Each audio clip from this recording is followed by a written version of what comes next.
Christos Anesti. Christ is risen. It seems, my brothers and sisters, that both spiritually and seasonally, spring is once again upon us. The sun is shining, the weather is warming up. Who wouldn't want to be in California right now? Yet, according to the Cornell Lab of Ornithology, at least 70 species of birds are currently migrating north out of California. They go because these birds are native to colder locations like the Pacific Northwest. Not that there's anything wrong with the Pacific Northwest. Canada and Alaska.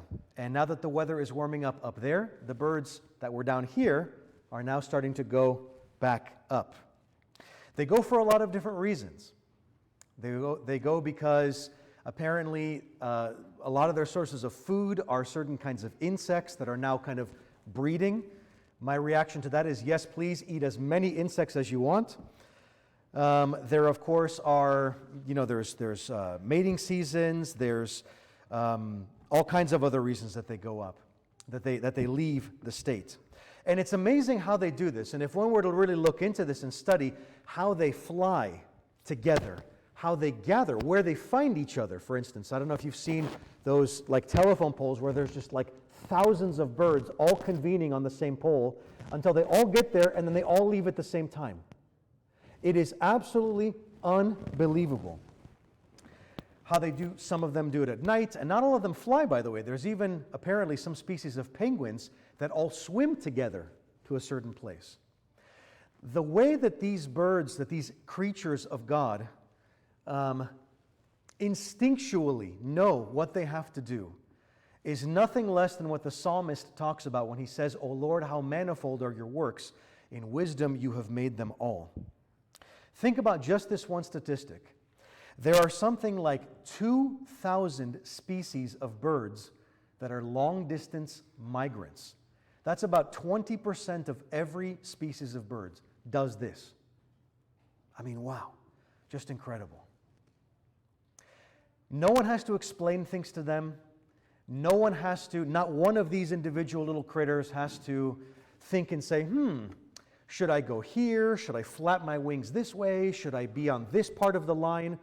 I mean, it's just amazing how they move even. They take breaks, like the birds in the middle of the flock kind of glide and coast from the energy that the ones on the outside are using, and then they kind of take breaks and they rotate. It's really amazing. I went through a part of my life when I was a little kid when I loved learning about animals with stuff like this.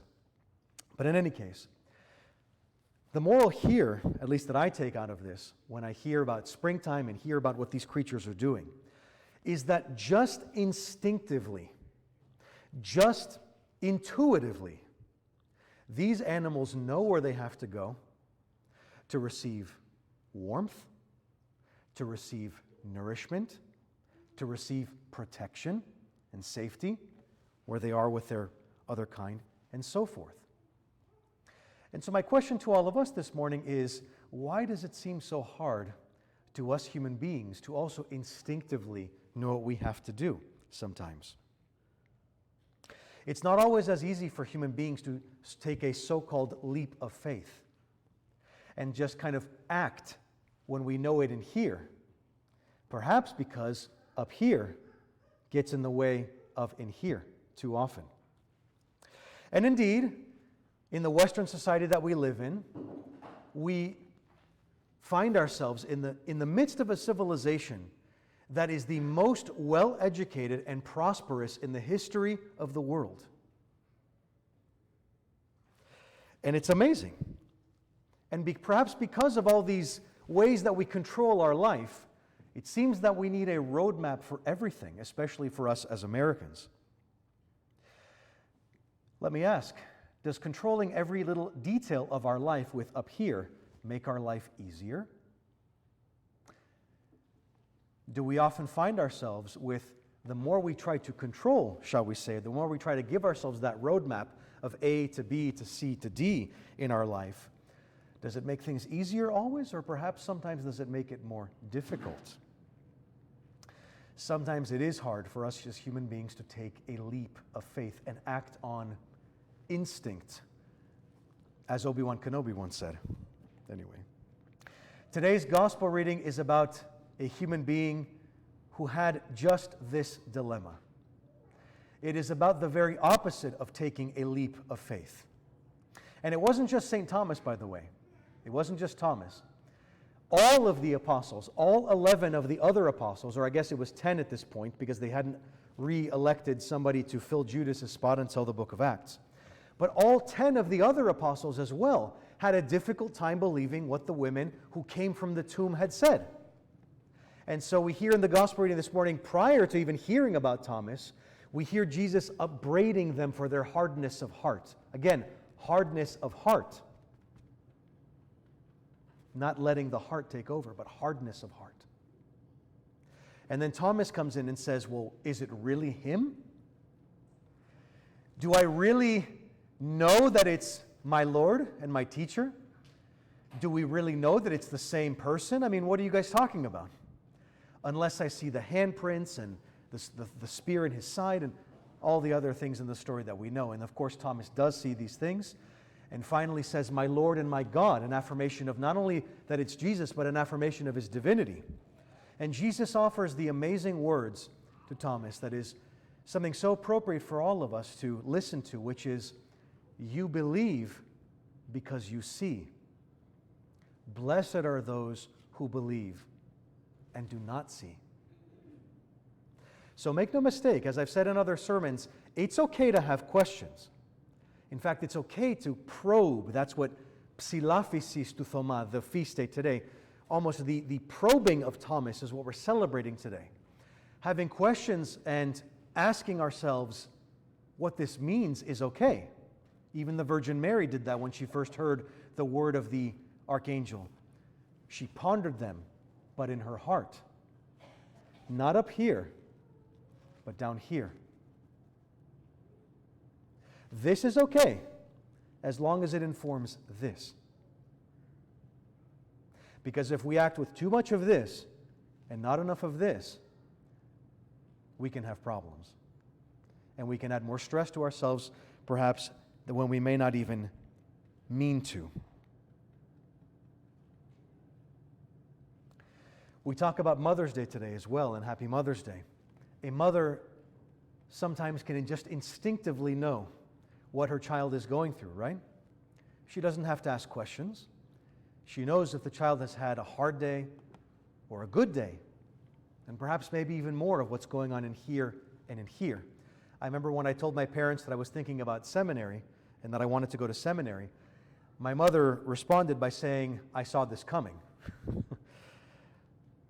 Moms just sometimes instinctively know because they act with their heart. But all parents sometimes as well act too much with this. And when we talk about that roadmap and try to controlling every little thing, and that doesn't make it easier for the life of the child or the life of the parent, for sometimes. We act on this as Christians. Informed by this, but we act on the heart and on the leap of faith, just as those birds know how to go. St. Nikolai Velimirovich said, what calculation did man make when he decided it would be better for him alone on the tempestuous waves than in God's house near the hem of his robe? What calculation did man make, St. Nikolai asks, that made him decide that it would be better to do it on his own instead of in God's house near the hem of his robe? Have we ever heard the expression, let go and let God? That is what we're talking about today, and that is what the gospel preaches today, to let go and let God, to act on the heart, to act on instinct, as so many aspects of the animal kingdom do. God calls us also to go where there is warmth, where there is nourishment, where there is safety and protection, and that is in Him.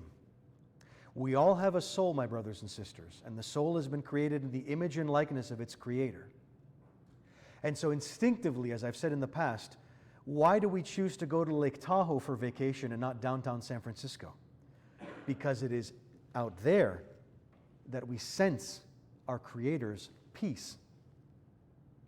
Not where there's lots of cars and car horns and traffic. Let go and let God. Let us take that leap of faith when we feel that in our heart through our prayer life. When we feel His closeness. When we feel that calling, shall we say, that direction that we just need to go. Let us not overthink things as Thomas did, and let us act on instinct. Let us take that leap of faith, which is so blessed and so powerful and so good to do. In so doing, we also will find the warmth and the nourishment and so forth. If the birds can do it, how much more important, my brothers and sisters, are human beings to God? Wouldn't He have something even better planned for us?